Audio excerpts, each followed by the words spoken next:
Maintenant que nous savons comment trouver le plus grand facteur commun entre deux termes, voici la démarche complète pour effectuer une mise en évidence simple. Exemple, factoriser 10x à la 3 plus 40x. Dans cet exemple, le verbe employé est le verbe factoriser. Quand on voit ce verbe, on doit se rappeler d'effectuer une mise en évidence simple. Première étape, déterminer le plus grand facteur commun à tous les termes de l'expression algébrique. On voit déjà que la réponse du plus grand facteur commun de ces deux termes est 10x. Mais comment allons-nous faire pour trouver ce 10x? Comme on l'a vu précédemment, on va décomposer chacun des deux termes pour identifier leur facteur commun. Premier terme, 10x3. Qu'est-ce qui donne 10? 2 fois 5. Et x à la 3, c'est x fois x fois x. Deuxième terme, 40x. Qu'est-ce qui donne 40? Premièrement, 40, c'est 4 fois 10. Alors que 4, c'est 2 fois 2. Et 10, c'est 2 fois 5.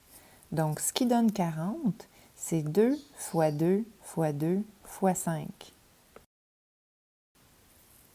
Dans la décomposition du terme 40x, ne pas oublier d'inclure le x lui-même. Donc, décomposition finale, 40x est égal à 2 fois 2 fois 2 fois 5 fois x.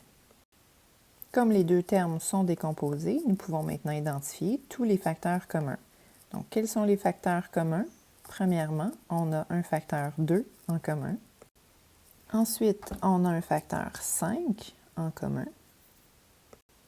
Et on a une fois la variable x en commun.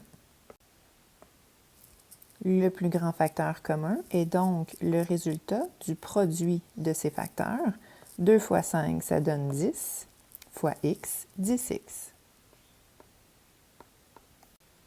Maintenant que nous avons déterminé que le plus grand facteur commun à tous les termes de l'expression algébrique est de 10x, nous allons diviser l'expression algébrique par ce facteur commun.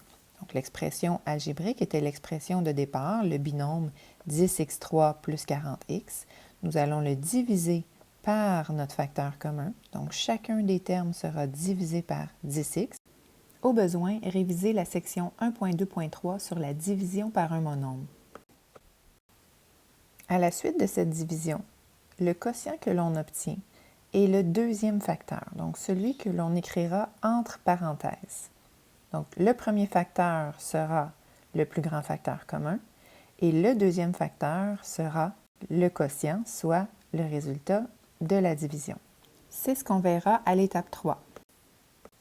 L'étape 3 consiste à écrire la réponse finale. Donc, écrivez le produit du facteur obtenu à l'étape 1, le plus grand facteur commun, par le quotient obtenu à l'étape 2, le quotient. Réponse finale, la forme factorisée de 10x3 plus 40x est 10x fois, parenthèse, x2 plus 4.